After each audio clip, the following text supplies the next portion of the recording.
Assalamualaikum warahmatullahi wabarakatuh. Alhamdulillahi rabbil alamin. Wabihi nasta'in ala umurid dunia waddin. Wassalatu wassalam ala ashrafil anbiya wal mursalin. Sayyidina wa qurrati a'yunina wa maulana Muhammad wa ala alihi wa sahbihi ajma'in. Amma ba'dah. Segala puji bagi Allah subhanahu wa ta'ala yang telah mengkaruniai kita semuanya kesehatan, keberkahan, kelancaran, kemudahan, mudah-mudahan mendapatkan ridha dari Allah Subhanahu wa taala. Amin ya rabbal alamin. Dalam kesempatan kali ini saya ingin membaca ayat Al-Qur'an yang terdapat di dalam surah An-Nur. Yang ketepatan saya baca adalah tafsir Ibni Abbas. A'udzu billahi minasyaitonir rajim. Bismillahirrahmanirrahim. Saya maknai dengan makna ala pondok pesantren. Innamal mu'minuna, sesungguhnya utawi beberapa orang mukmin, iku alladzina, beberapa orang amanu yang iman sapa alladzin billahi, dengan Allah, wa rasulihi, dan utusan Allah. Wa idza kanu, apabila ada sapa alladzin iku ma'ahu, beserta kanjeng Nabi Muhammad sallallahu alaihi wasallam, ala amrin, atas perkara jami'in, yang mengumpulkan, lam yadhhabu, maka janganlah pergi sapa alladzin hatta yasta'dzinuhu, sehingga meminta izin sapa alladzin ing kanjeng Nabi Muhammad sallallahu alaihi wasallam. Di dalam ayat ini menerangkan yang pertama, bahwa sahabat diminta bantuannya untuk mengikuti perang, dalam hal ini peperangan Tabuk. Maka sikap yang paling baik adalah sami'na wa ata'na. Kami mendengar dan kami tunduk dan kami taat dengan perintah kanjeng Nabi Muhammad sallallahu alaihi wasallam. Selanjutnya, ketika sahabat diperlukan tenaganya, pemikirannya oleh kanjeng Nabi Muhammad, dalam hal ini sekali lagi peperangan Tabuk, ketika ada keperluan mendadak dari sahabat, yang mana sahabat itu dijelaskan di dalam tafsir Ibni Abbas adalah Umar bin Khattab, untuk pulang, maka lam yadhhabu, Allah berfirman jangan langsung pulang, ay lam yakhruju, jangan langsung keluar, hatta yasta'dzinu, sehingga orang-orang mukmin meminta izin kepada Gusti kanjeng Nabi Muhammad sallallahu alaihi wasallam. Inilah poin yang pertama, bahwa seorang mukmin yang sejati, al-musaddiqun, menurut tafsir Al-Munir karangan Syekh Wahbah Az-Zuhaili, al-kamilun al-musaddiqun Allah wa rasulah, seorang mukmin yang sejati adalah orang yang selalu membenarkan di dalam hati, yang selalu membenarkan di dalam tingkah laku kepada Allah dan Rasulnya, alladzina ya'maluna bimujibil iman, yang selalu melakukan terhadap tuntutan-tuntutan di dalam iman. Poin yang pertama adalah ketika kita dibutuhkan oleh guru, oleh kiai, ataupun oleh orang yang lebih tua daripada kita, dalam tanda kutip kepada hal-hal yang baik, maka kita harus sami'na wa ata'na. Yang kedua, Allah berfirman ketika ada keperluan jangan langsung keluar, tetapi meminta izin. Dalam hal ini memberikan pengertian bahwa kita para sahabat pada waktu itu untuk meminta izin kepada Gusti Kanjeng Nabi, karena apa? Ta'ziman lin Nabi, karena mengagungkan kepada kedudukan Kanjeng Nabi, karena mengagungkan kepada Nabi kita Muhammad sallallahu alaihi wasallam, wa ri'ayatan lil adab, dan karena untuk menjaga kepada tata krama atau sopan santun. Kita tahu bahwa manusia itu diciptakan oleh Allah Subhanahu wa taala untuk saling menghormati. Yang muda menghormati kepada yang tua. Anak wajib taat kepada orang tua. Begitu juga santri harus bahkan wajib taat kepada kiainya. Tidak mungkin seorang santri yang sudah diberi ilmu, sudah diajari, sudah diberi keselamatan untuk mengenal kehidupan, untuk tidak taat kepada gurunya. Bahkan saya teringat dawuhnya guru saya Kiai Haji Nurul Huda Jazuli yang mengatakan aba'uka salasah, bapakmu itu adalah 3. Yang pertama man waladak, orang yang melahirkan kita yaitu orang tua kita, bapak dan ibu kita. Yang kedua man zawwajaka bintah, mertua. Yang ketiga adalah man 'allamaka walau harfan wahida, orang yang memberikan ilmu kepada kita meskipun 1 huruf. Wa huwa afdaluhum. Nomor 3 ini adalah paling utamanya dari bapak 1 dan 2. Karena apa? Karena guru adalah sosok yang membimbing kita dari dunia sampai akhirat. Oleh karena guru ini membimbing kita dengan baik, kita berkaca kepada firman-Nya Allah Subhanahu wa taala yang disebutkan tadi, lam yadhhabu hatta yasta'zinu. Kalau Anda mondok di dalam pondok pesantren, dipasrahkan kepada kiai oleh orang tua, disuruh untuk mendidik. Alhamdulillah, kiai begitu ikhlas mendidik putra-putri yang ada di dalam pondok pesantren. Siang malam mendidik dengan baik. Diajari tentang ibadah, diajari tentang membaca Al-Quran yang baik, sampai dia menjadi mudah-mudahan manusia yang sempurna. Setelah dia menjadi santri yang baik, yang lulus dalam tanda kutip sudah menyelesaikan di dalam pondok pesantren, bukan berarti santri sewenang-wenang memberikan keputusan sendiri atas hidupnya sendiri. Karena bagaimanapun santri tidak pernah lepas daripada guru. Santri tidak pernah lepas daripada ilmu yang didapat dari kiainya sendiri.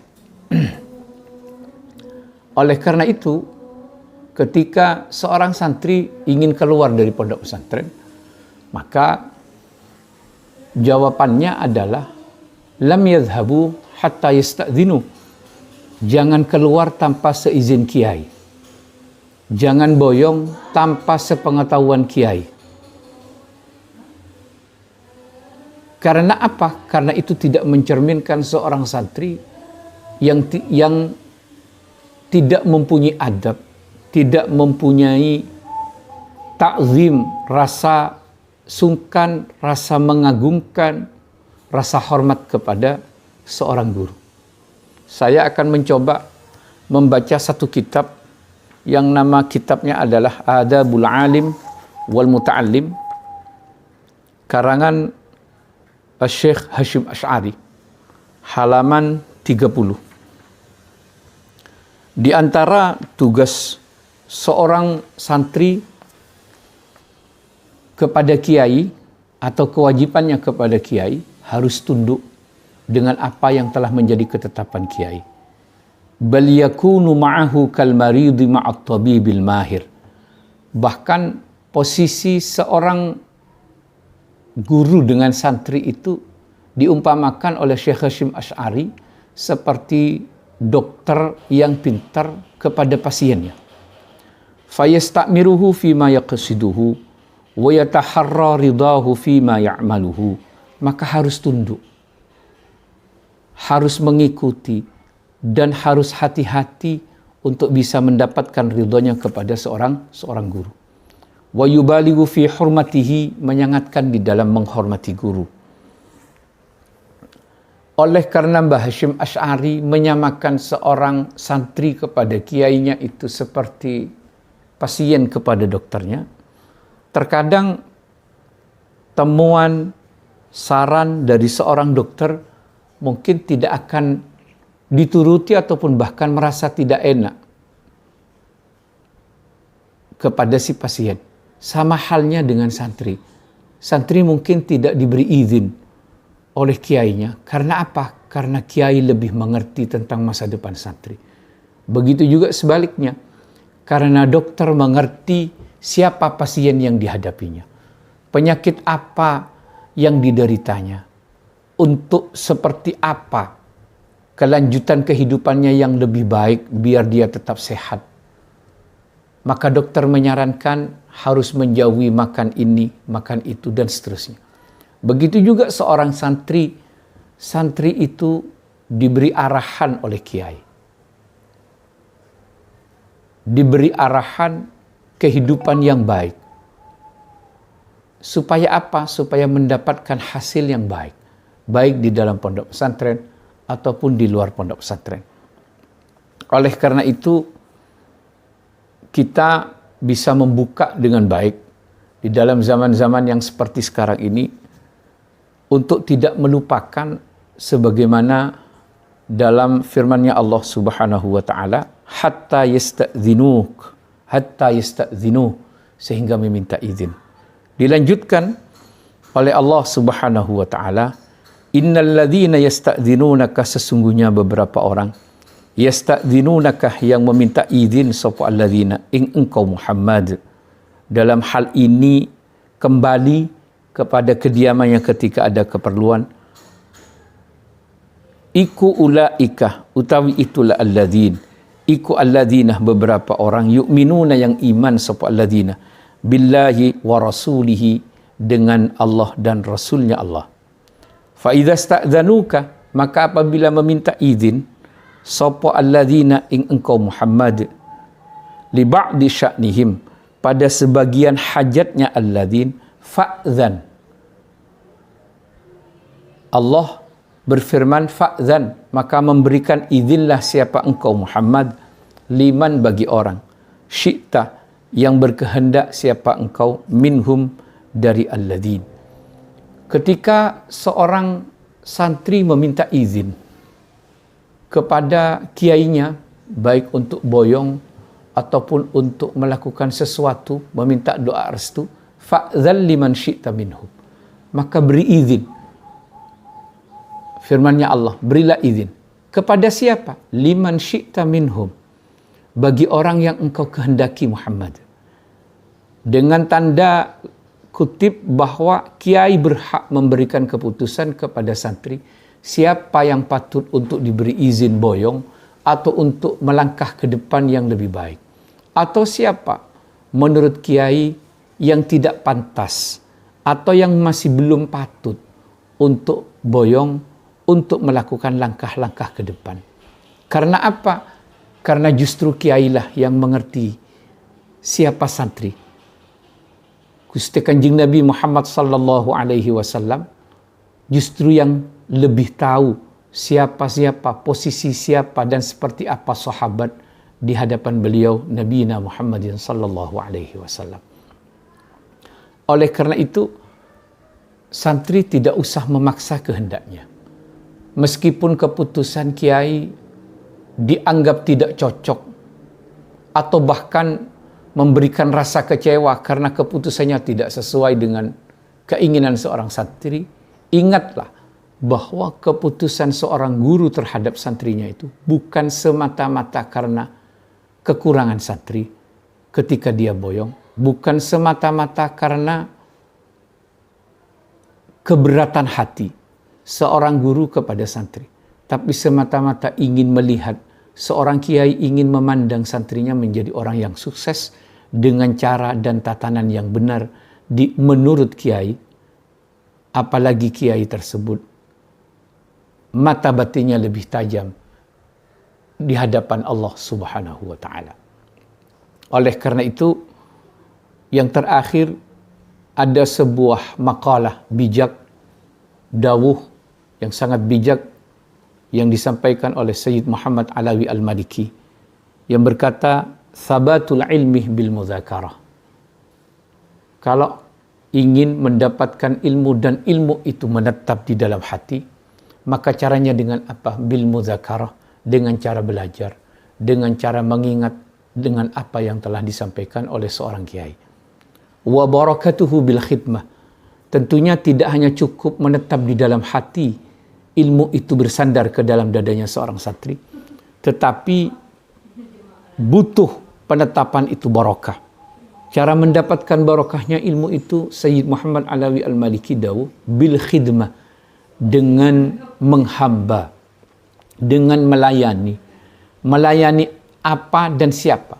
Melayani pondok pesantren dengan cara mengajari adik-adiknya, melayani kiainya, melayani keluarga pengasuh dengan ridho, maka insya Allah akan membuahkan barokah terhadap ilmu yang sudah menetap di dalam hati.